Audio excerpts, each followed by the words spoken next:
तो आज हम पढ़ने वाले हैं गॉइटर के, जो गॉइटर है थायराइडाइटिस की वजह से जो गॉइटर होता है उसके बारे में, है ना। थायराइडाइटिस की वजह से उसमें हमने 3 चीज़ें देखी थी। थायराइडाइटिस की वजह से जो इन्फ्लेमेशन की वजह से जो गॉइटर हो रहा है, इनलार्जमेंट ऑफ थायराइड ग्लैंड हो रही है, उसमें था पहला था हशीमोटो थायराइडाइटिस, है ना। उसके बाद था एरिडस थायराइडाइटिस और डी कुर्वेन थायराइडाइटिस, है ना। डी कुर्वेन थायराइडाइटिस, ये 3 चीज़ों की वजह से क्या होता है हमारा इन्फ्लेमेटरी या थायराइडाइटिस होता है। थायराइडाइटिस मतलब ये एक इन्फ्लेमेशन ऑफ थायराइड ग्लैंड है। तो 1 बाय 1 पढ़ते। सबसे पहले डी कुर्वेन थायराइडाइटिस के बारे में पढ़ेंगे। इसकी एटियोलॉजी पढ़नी है, क्लिनिकल फीचर, इन्वेस्टिगेशन और ट्रीटमेंट पढ़ना है ना। तो इस पे शॉर्ट आंसर क्वेश्चन आता है, ऐसे क्यों आता है तो पढ़ते। डी कुर्वेन, इसी को हम क्या बोलते हैं, सब एक्यूट ग्रैनुलोमाटस थायराइडाइटिस, है ना। सब एक्यूट मतलब ये एक्यूट से थोड़ा ऊपर, ग्रैनुलोमाटस मतलब ग्रैनुला फॉर्मेशन हो रहा है इसमें, उसके साथ इन्फ्लेमेशन के साथ साथ क्या हो रहा है इसमें, ग्रैनुलोमा फॉर्मेशन हो रहा है, इसलिए बोला है सब एक्यूट ग्रैनुलोमाटस थायराइडाइटिस। ठीक है। कॉमनली सीन इन फीमेल, ज़्यादा करके फीमेल में देखने को मिलता है। इटियोलॉजी क्या है इसकी, तो वायरल इटियोलॉजी याद रखना, मम्स या कोक्सैकी वायरस की वजह से ये जो कंडीशन है ये इनिशिएट होती है और ग्रैनुलोमा फॉर्मेशन होता है। तो कैसे होती है वो देखते हैं अपन। पैथोलॉजी देखेंगे, वायरसेस क्या करेंगे, इन्फ्लेमेटरी रिस्पॉन्स क्रिएट करेंगे। जैसे ही वायरस का इन्फेक्शन हो तो इन्फ्लेमेटरी रिस्पॉन्स होगा अपने बॉडी में, और आपको पता है इन्फ्लेमेशन जैसे ही होता है तो इन्फिल्ट्रेशन हो जाता है लिम्फोसाइट का, न्यूट्रोफिल्स का और मल्टीन्यूक्लिएटेड जाइंट सेल का, और ये सब अगर आ गए तो वहाँ पे क्या फॉर्मेशन होगा, ग्रैनुलोमा फॉर्मेशन होगा हमारे थायराइड ग्लैंड के अंदर। इसलिए हमने इसको बोला है सब एक्यूट ग्रैनुलोमेटस, है ना। सब एक्यूट ग्रैनुलोमेटस थायराइडाइटिस के अंदर ग्रैनुलोमा फॉर्मेशन हो रहा है किसी वायरस के, वायरस के हमारे बॉडी में आने की वजह से, इन्फ्लेमेटरी रिस्पॉन्स के इसकी वजह से। ठीक है। इन्वेस्टिगेशन में क्या है, तो रूटीन ब्लड इन्वेस्टिगेशन करेंगे हम इसमें, है ना। उसके बाद final aspiration cytology is useful है। उसके बाद क्लिनिकल फीचर देखते हैं। क्लिनिकल फीचर में क्या, initially there is a transient hyperthyroidism. जब हमें स्टार्टिंग में जब ये डिसीज होगा तो हमें क्या दिखेगा, हाइपरथायराइडिज्म होगा। T3 T4 का जो कॉन्सेंट्रेशन है वो ब्लड में बढ़ जाएगा। देखो initially there is a transient hyperthyroidism with high T3 and T4, but ये जो है डिसीज ड्यूक्यूराइन, इसके अंदर जो रेडियो आयोडीन अपटेक होता है वो पुअर होता है, बहुत ज़्यादा कम होता है। और ऐसा कौन सा डिसीज जिसके अंदर होता ही नहीं है, हर्तल सेल कार्सिनोमा, जिसके अंदर हर्तल सेल कार्सिनोमा के अंदर रेडियो आयोडीन का अपटेक नहीं होता, याद रखना। और ये इसके जो फीचर है दूसरा और क्या है, पेनफुल रहेगा ये बहुत ज़्यादा, है ना। डिफ्यूज स्वेलिंग रहेंगी इसकी इन थायराइड विच इज़ टेंडर भी रहेंगे ना। ट्रीटमेंट में सेल्फ लिमिटिंग डिसीज़ है, यूजुअली सेल्फ लिमिटिंग डिसीज़ है, और अगर हमें देना है तो पेन के लिए या इन्फ्लेमेशन कम करने के लिए हम प्रेडनिसोलोन देते हैं, 20 mg देते हैं फॉर 7 डे, ओरल देंगे पेशेंट को 20 mg, याद रखना। डीक्यूराइन। उसके बाद हम पढ़ेंगे रिडल थायराइडाइटिस। रिडल थायराइडाइटिस क्या है, इसको हम बोलते हैं उडी थायराइडाइटिस, और उसके साथ साथ इसको बोलते हैं लिंगियस थायराइडाइटिस। क्या बोलेंगे, उडी थायराइडाइटिस और लिंगियस थायराइडाइटिस, है ना। और इसमें इसके अंदर हमें देखते हैं बेरी साइन, है ना। बेरी साइन मतलब क्या होता है, बेरी साइन पॉजिटिव होता है। बेरी साइन मतलब क्या, अब्सेंस और इम्पाल्पेबल पल्सेशन ऑफ कैरोटिड। जो इम्पाल्पेबल पल्सेशन, जो कैरोटिड ग्लैंड है वो हमारी कैरोटिड शीट के अंदर होती है, और अगर उसका इन्वॉल्वमेंट हो गया तो हमें पल्सेशन फील नहीं होंगे, तो उसको हम बोलेंगे बेरी साइन पॉजिटिव। तो वही हम इसमें हमें पॉजिटिव मिलता है, याद रखना। Riddle thyroiditis, very rare very rare benign entities where normal thyroid tissue is replaced by fibrous tissue। क्या है ये, बेनाइन कंडीशन है ना। इसके अंदर क्या हो रहा है कि जो नॉर्मल थायराइड टिश्यू है वो फाइब्रस टिश्यू से रिप्लेस हो रहा है। ठीक है। उसके बाद क्या है, ये सराउंडिंग का जो कैप्सूल होता है उसको भी क्या करते हैं, इन्फिल्ट्रेट कर देते हैं, है ना। और फिर सराउंडिंग का कैप्सूल को इन्फिल्ट्रेट कर दिया तो उसके बाद वो किसको किसको इन्फ्लेट करेगा, मसल को इन्फ्लेट करेगा, है ना।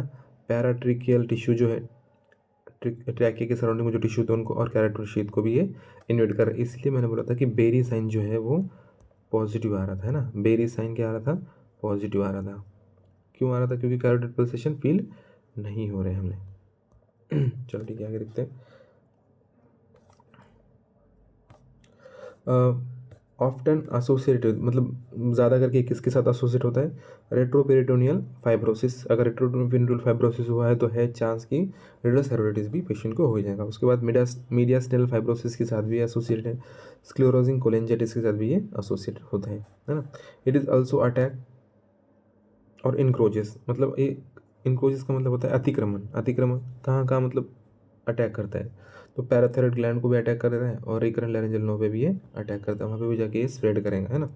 फाइब्रोसिस करा रहा है ना इसमें, अल्टीमेटली इरेक्टाइल थायराइडिस में क्या हो रहा है, फाइब्रोसिस हो रहा है। हमने ऊपर ही पढ़ा था कि जो ये बेनाइन कंडीशन है, इस पर जो नॉर्मल थायराइड टिश्यू है वो रिप्लेस हो जाते हैं फाइब्रस टिश्यू से, ये बात याद रखना। इसका क्लिनिकल फीचर, स्वेलिंग। स्वेलिंग कैसी रहेंगे इसमें, इरेगुलर सरफेस रहेगा, है ना। स्वेलिंग के बारे में देखना है हमें, स्वेलिंग का जो इरेगुलर सरफेस रहेगा, स्टोनी हार्ड कंसिस्टी रहेंगे इसकी, है ना। फाइब्रोसिस है तो stony hard consistency. Stridor with positive Berry sign, इसमें स्ट्राइडर भी दिखेंगे क्योंकि कॉम्प्रेशन कर रहा है, कॉम्प्रेशन सिम्टम आ रहे हैं इसके अंदर। कॉमन इन मेल, मेल के अंदर भी ये कॉमन है। इधर वाला जो देखा था हमने डी क्यूरेन, वो फीमेल के अंदर कॉमन था और ये मेल के अंदर है ना। डिफरेंशियल डायग्नोसिस क्या है, तो anaplastic carcinoma of the thyroid. क्यों हम बोल रहे कि डिफरेंशियल एनाप्लास्टिक कार्सिनोमा, क्योंकि ये इसकी भी ग्रोथ बहुत ज़्यादा रैपिड है और इसकी भी ग्रोथ बहुत ज़्यादा रैपिड है। एनाप्लास्टिक कार्सिनोमा की ग्रोथ बहुत ज़्यादा रैपिड होती है, सबसे डेंजरस ट्यूमर होता है हमारे बॉडी का, और ये भी ऐसे है, लेकिन ये ट्यूमरस नहीं है, इसमें फाइब्रोसिस हो रहा है ना। इन्वेस्टिगेशन क्या करेंगे, T3 T4 इसके अंदर हमें लो देखेंगे। हमने देखा था इसमें पहले क्या होता है, इसमें फाइब्रोसिस हो रहा है। फाइब्रोसिस हो रहा है तो फाइब्रोसिस की वजह से क्या होगा कि जो भी हमारे फॉलिकल्स है उनके अंदर फाइब्रोसिस हो रहा है तो थायराइड सिंथेसिस ही नहीं होगा ना, तो T3 T4 लो रहेंगे तो हाइपोथायराइडिज्म रहेगा पेशेंट को, है ना। रेडियो आइसोटोप स्कैन करेंगे तो इसके अंदर भी radio isotope scan, no uptake, कोई अपटेक नहीं होगा। Fine needle aspiration cytology rule out carcinoma, तो हम इसमें क्या करेंगे, फाइन नीडल एस्पिरेशन साइटोलॉजी करेंगे तो रूल आउट कार्सिनोमा। ट्रीटमेंट क्या है इसका, तो इस्थेमेक्टोमी है ना, रिलीव कंप्रेशन के लिए, जो कंप्रेशन है ट्रैके के ऊपर का उसको रिलीव करने के लिए हम इस्थेमेक्टोमी करते हैं दे रिक्वायर। उसके साथ एल थायरोक्सिन रिप्लेसमेंट भी देते हैं हम लोग, हाई डोज ऑफ स्टेरॉइड भी यूज़ करते हैं इसके अंदर। अब लास्ट वाला बचा है हमारा थायराइडाइटिस वाला। थायराइडाइटिस में लास्ट वाला है हमारा हाशिमोटो थायराइडाइटिस, जिसको हम क्या बोलते हैं, स्ट्रूमा लिम्फोमेटोसा। क्या बोलते हैं इसको, struma lymphomatosa, also known as diffuse non goitrous thyroiditis, है ना। Diffuse non goitrous thyroiditis, Hashimoto's. ये क्या है, ऑटोइम्यून थायराइडाइटिस है, कॉमन इन फीमेल है ना। ऑटोइम्यून थायराइडाइटिस इसको बोलते हैं और ये कॉमन इन फीमेल है।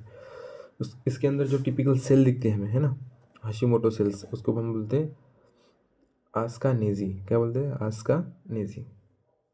ऐसे याद रखो आप, आस्का नेजी। तो कैसे याद रखेंगे, नेजी, आस्क अ नेजी। नेजी जो है हमारा रैपर है, उसको याद रखेंगे, ask a Naezy. Ask a Naezy cell इसमें दिखते हैं हमें। पैथोलॉजी क्या है, तो एटो इम्यून प्रॉब्लम से ये हाइपरप्लेजिया ऑफ थायराइड टिश्यू हो जाएगा इसके अंदर, है ना। अगर एटो इम्यून कंडीशन है तो हाइपरप्लेजिया हो जाएगा। Formation of hyperthyroid state, Hashitoxicosis जिसको बोलेंगे हम, जो पहले इनिशियल जो स्टेज, अगर हाइपरप्लेजिया के सेल बढ़ रहे हैं तो ऑब्वियस है T3 T4 भी बढ़ जाएगा, तो हाइपरथायराइड स्टेट आ जाएंगे पेशेंट के अंदर, उसको हाशी टॉक्सिकोसिस बोलेंगे। उसके बाद क्या होगा, फाइब्रोसिस होगा पेशेंट के अंदर, है ना। और फिर यूथायराइड स्टेट आ जाएंगे, क्योंकि फाइब्रोसिस हो गया तो T3 T4 बनेगा नहीं, फिर यूथायराइड स्टेट आएंगी। और फिर से कौन सी स्टेज आ सकती है, hypothyroid infiltration with plasma cell and lymphatic cell, और फिर बाद में वहाँ पे प्लाज्मा सेल और लिम्फेटिक सेल का इन्फिल्ट्रेशन हो जाएगा। और अल्टीमेटली फिर से हमें हाइपोथायराइड स्टेट इसमें देखने मिलती है, याद रखना। इसमें भी हाइपोथायराइड स्टेट देखने मिल रही है, इसमें भी हाइपोथायराइड स्टेट देखने मिल रही है, और इसमें भी हाइपोथायराइड स्टेट देखने मिल रही है। इनिशियली दोनों कंडीशन में हाइपोथायराइड देखने मिलता है, लेकिन बाद में जाकर हाइपोथायराइडिज्म हो जाता है, याद रखना। आपका क्लिनिकल फीचर क्या है कि पेनफुल डिफ्यूज इनलार्जमेंट हो जाता है, और जो कैसे रहेगा, जो स्वेलिंग रहेंगी वो कैसे रहेंगी, फर्म रहेंगी, रबरी रहेंगी, टेंडर या स्मूथ भी रह सकती है, याद रखना। ये स्वेलिंग के बारे में। इनिशियली टॉक्सिक फीचर शो करेगा ये, क्योंकि हाइपरथायराइडिज्म हो रहा है, then feature of hypothyroidism show करेगा सेम। ये तो इनिशियल से ही हाइपोथायराइडिज्म के ही फीचर शो कर रहे हैं, लेकिन यहाँ पे अब हमें जो ट्रांजिएंट इनिशियली जो फीचर आ रहे थे वो हाइपरथायराइडिज्म के आ रहे थे, किसमें, डी क्यूरेन में। और यहाँ पर भी हमें फीचर इनिशियल कैसे आ रहे हैं, हाइपोथायराइडिज्म के आ रहे हैं, और देन हाइपरथायराइडिज्म के आ रहे हैं। इसमें हेपेटोस्प्लेनोमेगाली भी देखने मिलती है हमें, है ना। प्रीडिस्पोज, ये किसको प्रीडिस्पोज करता है, पेपिलरी कार्सिनोमा ऑफ थायराइड को, और मलिग्नेंट लिम्फोमा। इन्वेस्टिगेशन क्या करेंगे इसमें हम, significant raise of thyroid antibodies बढ़ जाएंगे इसमें। कौन सी बढ़ेंगे, थायरोग्लोबिन की antibodies, microsomal antibody, colloid antibodies, ये हमें इसमें बड़ी हुई दिखेंगी, है ना। और 85 केसेस में हमें ऐसे दिखता है कि significant raise of thyroid antibodies. दूसरा क्या है, फाइनेटल एस्पिरेशन साइटोलॉजी करेंगे, है ना। ESR बढ़ जाएंगे इसमें, T3 T4 TSH का लेवल इसमें कम दिखेंगे हमें। ट्रीटमेंट क्या करेंगे हम, एल थायरोक्सिन देंगे, स्टेरॉइड देंगे, और सब टोटल थायराइडेक्टोमी इसमें करेंगे। हमने पढ़ा था हाशिमोटो थायराइडिस में हम सब टोटल थायराइडेक्टोमी करते हैं।